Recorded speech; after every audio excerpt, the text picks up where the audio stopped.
بسم اللہ الرحمن الرحیم۔ میری ہر سانس تیری خوشبو، رائٹر ارم اقبال۔ ایپیسوڈ 12 ماضی۔ بابا پریشان کیوں ہوتے ہیں؟ میں آپ کے ساتھ ہوں، اور ویسے بھی ماما بھی تو یہی چاہتی تھی۔ شاید یہ سب کچھ اسی طرح ہی ہونا تھا۔ دراب نے حیرانی سے وفا کی جانب دیکھا۔ بابا، آپ لوگوں نے جب مجھے ایمرجنسی سے باہر جانے کا کہا تھا تو پتہ نہیں کیوں میرا دل آپ لوگوں کی باتیں سننے کے لیے بے چین تھا، اس لیے میں وہیں پر ٹک کر آپ لوگوں کی باتیں سننا چاہتی تھی۔ تم میری بہت اچھی بیٹی ہو۔ جس طرح تم نے اس تمام معاملے میں میرا ساتھ دیا ہے، میری نظروں میں تمہاری عزت اور قدر اور زیادہ بڑھ گئی ہے۔ بابا پریشان مت ہو، سب کچھ ٹھیک ہو جائے گا۔ میں بتانا بھول ہی گئی، میرا بی اے کا رزلٹ آنے والا ہے۔ مجھے تو بہت زیادہ پریشانی ہو رہی ہے۔ کل میں نے اپنی دوست سے بات کی تھی، اسی نے بتایا اسی مہینے کے 12 تاریخ کو میرا رزلٹ آ رہا ہے۔ مجھے پورا یقین ہے جب میری بیٹی پہلے کی طرح کامیاب ہوتی آئی ہے، اب بھی میرا سر فخر سے بلند کرے گی۔ تمہیں پریشان ہونے کی ضرورت نہیں ہے، تم نے امتحانات اچھے طریقے سے دیے تھے، مجھے پورا یقین ہے تمہارے بہت اچھے نمبرز آئیں گے۔ میری خواہش ہے کہ تم آگے ماسٹرز کرو۔ جی بابا، انشاءاللہ ضرور کروں گی، پہلے میرا رزلٹ تو آ جائے۔ ارے بیٹا، آج تو تمہاری دوست کی مایوں ہے نا، تمہیں کیا اس کی شادی پر نہیں جانا؟ نہیں، میں نہیں جانا چاہتی، مجھے وہاں جا کر اچھا نہیں لگے گا۔ وفا، یہ کیا بات ہوئی؟ تمہیں اب گھر سے نکلنا چاہیے، اپنی دوستوں سے ملا کرو، اس طرح تمہارا دماغ پٹے گا۔ اگر گھر بیٹھی رہو گی تو بیمار پڑ جاؤ گی۔ بابا، جب سے مما ہمیں چھوڑ کر گئی ہیں میرا تو دل ہی نہیں لگتا۔ بیٹا، مرنے والوں کے ساتھ مرا تو نہیں جا سکتا نا، آخر جینا تو پڑتا ہے۔ چلو تیار ہو جاؤ، میں تمہیں خود تمہاری دوست کے گھر چھوڑ کر آتا ہوں۔ تھوڑی دیر تم وہاں جاؤ گی تو اچھا محسوس ہوگا۔ وفا دراب کی بات مانتے ہوئے تیار ہونے چلی گئی، کیونکہ مایوں کا فنکشن شام کو رکھا گیا تھا اور شام ہونے میں تھوڑا ہی وقت باقی تھا۔ جب دراب نے رخسار کو وفا کے اپنی دوست کی مایوں میں جانے کے بارے میں بتایا، وہ بھی وفا کی مدد کرنے کے لیے اس کے کمرے میں چلی گئی۔ وفا بیٹا، کون سا جوڑا پہن کر جا رہی ہو؟ آنٹی، وہ میرا مطلب ہے کہ امی، مجھے کچھ سمجھ نہیں آ رہی ہے۔ رخسار وفا کے منہ سے امی لفظ سن کر حیران رہ گئی۔ آپ مجھے اس طرح حیرانی سے کیوں دیکھ رہی ہیں؟ اب چونکہ رشتہ بدل چکا ہے تو میں نے آپ کو امی بلانے کا فیصلہ کیا۔ آپ میرا بالکل ماما کی طرح خیال رکھتی ہیں، تو میرا بھی فرض بنتا ہے میں آپ کو ماں کا درجہ دوں۔ رخسار کی آنکھوں میں آنسو دیکھ کر وفا نے اپنے انداز کو شوخ بناتے ہوئے کہا کہ آپ کی آنکھوں میں آنسو نہیں دیکھوں گی۔ اب مجھے جلدی سے بتائیں کہ میں کون سا جوڑا پہن کر جاؤں، مجھے تو کچھ سمجھ نہیں آ رہی ہے۔ اتنے سارے کپڑے ہیں، ان میں سے اچھا جوڑا منتخب کرنا میرے لیے مشکل ہو رہا ہے، پلیز میری مدد کر دیں، اس نے شکل کو معصوم بناتے ہوئے کہا۔ رخسار بیگم کو اس کے انداز پر ہنسی آ گئی۔ بالکل اپنی ماں پر گئی ہو، وہ بھی جب میرے ساتھ تھی تو یوں ہی کپڑے پھیلا کر رکھ دیا کرتی تھی، اور پھر میرے سر ہو جاتی کہ اب بتاؤ اس میں سے کون سا جوڑا پہنوں۔ بس ایسے ہی تھی تمہاری ماں، ہم دونوں کی دوستی بہت زیادہ اچھی تھی۔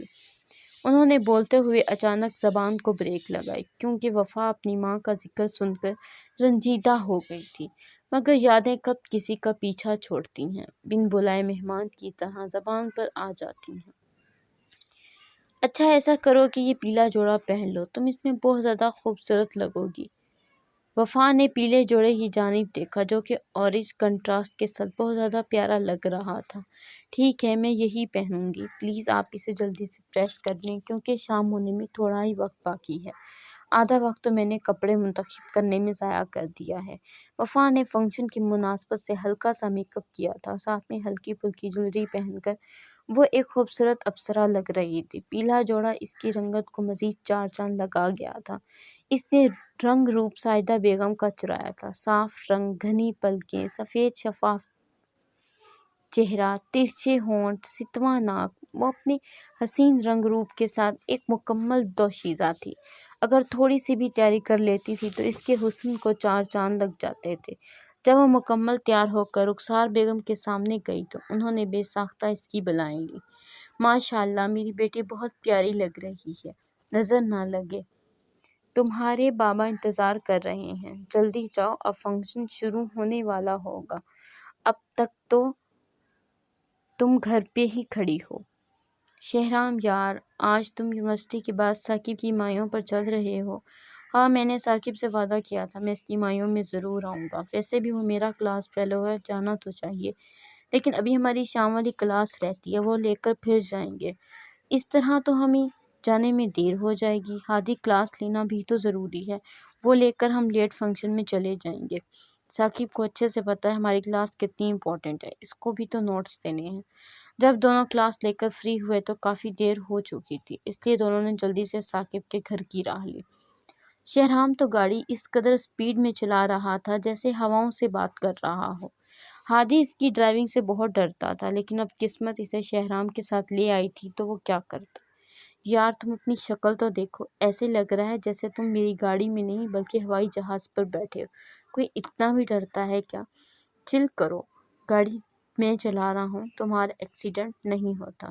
شہرام پلیز گاڑی آہستہ چلا لو، مجھے ایسے لگتا ہے کہ میرا دل اچھل کر حلق میں آ گیا ہے۔ جب تک میں تمہارے ساتھ ہوں ہادی تمہیں مرنے نہیں دیتا۔ شہرام نے اپنی بات پر کہکا لگاتے ہوئے اسے مزید تپایا۔ تم سے تو بات کرنا ہی فضول ہے۔ وہ اپنا منہ بنا کر رخ پھیر گیا۔ بس کر ہادی، اب کیا تو روٹھی ہوئی محبوبہ کی طرح منہ بنا رہا ہے، چل کر، یہ لے، کر دی ہلکی سپیڈ۔ شہرام نے گاڑی کی سپیڈ اتنی ہلکی کر دی تھی کہ قریب کی تمام گاڑیاں آگے گزر رہی تھیں۔ ہادی کو شہرام کی حرکتوں پر غصہ آ رہا تھا، وہ ایسا ہی تھا، اپنے دوستوں کے ساتھ مذاق کرنے والا۔ شہرام، یہ گدھا ریڑھی والا بھی ہماری گاڑی سے آگے گزر گیا، اگر تمہاری یہی سپیڈ رہی نا تو ہم صبح ثاقب کی مایوں کے برتن دھونے کے لیے وہاں پہنچ جائیں گے۔ شہرام نے ہادی کی بات پر زوردار کہکا لگاتے ہوئے پھر گاڑی کو نارمل سپیڈ پر ڈالتے ہوئے اس نے اپنا من پسند گانا آن کیا، جو کہ اسے راستے میں سننا بہت اچھا لگتا تھا۔ اکثر یہ گانا اسے وفا کی یاد دلاتا تھا، اور سفر وفا کی یاد کے ساتھ کرنا اسے بہت اچھا لگتا تھا۔ کچی ڈوریوں سے مینوں تو باندھ لے، پکی یاریوں میں نہ ہوندے فاصلے، ایک ناراضگی کاغذی ساری تیری، میرے سوہنیا سن لے میری، دل دیاں گلاں کراں گے نال نال بہ کے، اکھ نال اکھ نوں ملا کے، دل دیاں گلاں کراں گے نال نال بہ کے، سچیاں محبتاں نبھا کے، تو جینا ہے میرا میں جینا ہاں تیرا، دس لینا کہ نخرا دکھا کے، دل دیاں گلاں کراں گے نال نال بہ کے۔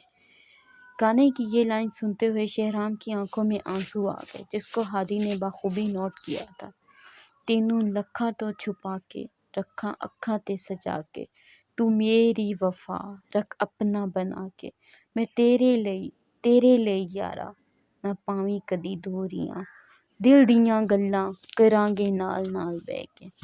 ہادی نے گانا بند کر دیا۔ شہرام نے وفا کی یاد سے باہر آتے ہوئے جلدی سے اپنے آنسو صاف کیے۔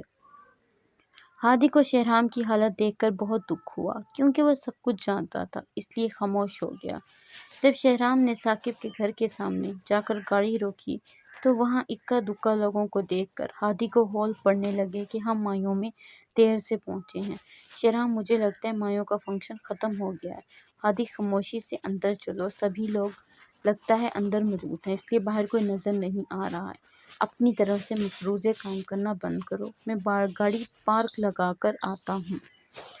رابیل، مجھے لگتا ہے میرا جھمکا کہیں باہر گر گیا ہے، میں جلدی سے دیکھ کر آتی ہوں۔ یار جلدی آنا، میری مایوں کا فنکشن شروع ہونے والا ہے۔ ہاں، میں ابھی چیک کر کے آتی ہوں۔ وہ بے دہانی میں جا رہی تھی، اچانک سے اس کی ٹکر ہوئی۔ اس کو ایسا محسوس ہوا جیسے اس کا سر کسی پتھر کے ستون میں جا لگا ہو۔ اس سے پہلے وہ ٹکر لگنے کی وجہ سے نیچے گر گئی۔ شہرام نے اس کو اپنی باہوں میں تھام لیا۔ شہرام گاڑی پارک کر کے جیسے دروازے کی جانب مڑا تھا، وہ وفا سے ٹکرا گیا۔ یہ تصادم اتنا اچانک ہوا تھا کہ دونوں کو کچھ سمجھ نہ آئی۔ شہرام محبوب سا وفا کے چہرے کو دیکھ رہا تھا۔ اسے وفا کے چہرے میں اپنی بچپن کی وہی کزن نظر آئی جس کے ساتھ اس کا نکاح ہوا تھا۔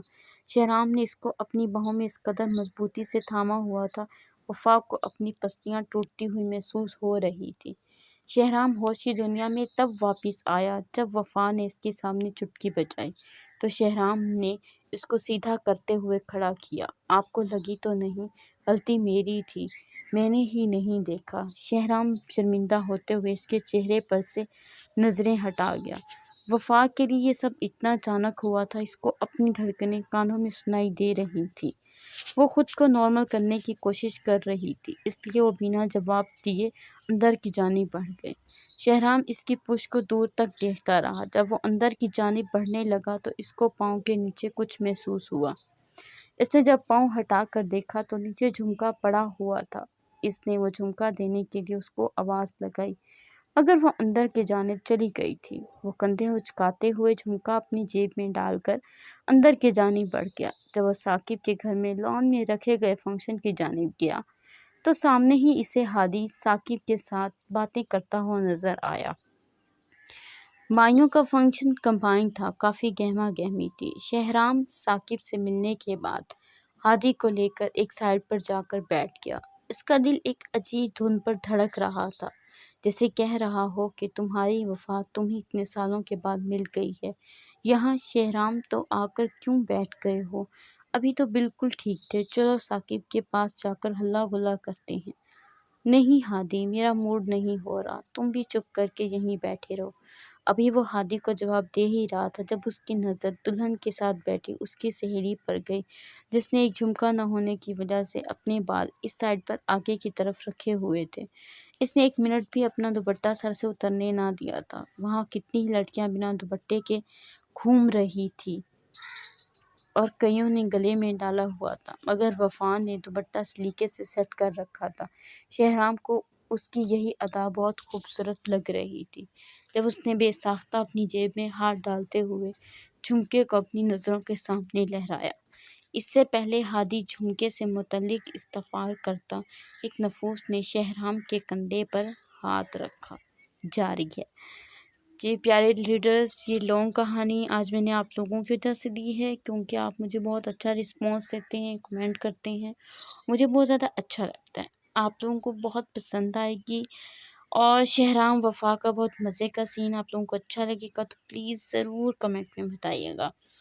آپ لوگوں نے لائک کرنا، پلیز میرے یوٹیوب چینل کو بھی سبسکرائب کر دیں، ارم اقبال کے نام سے۔ آپ لوگوں کی سپورٹ چاہیے۔ فی امان اللہ، اللہ آپ سے راضی ہو۔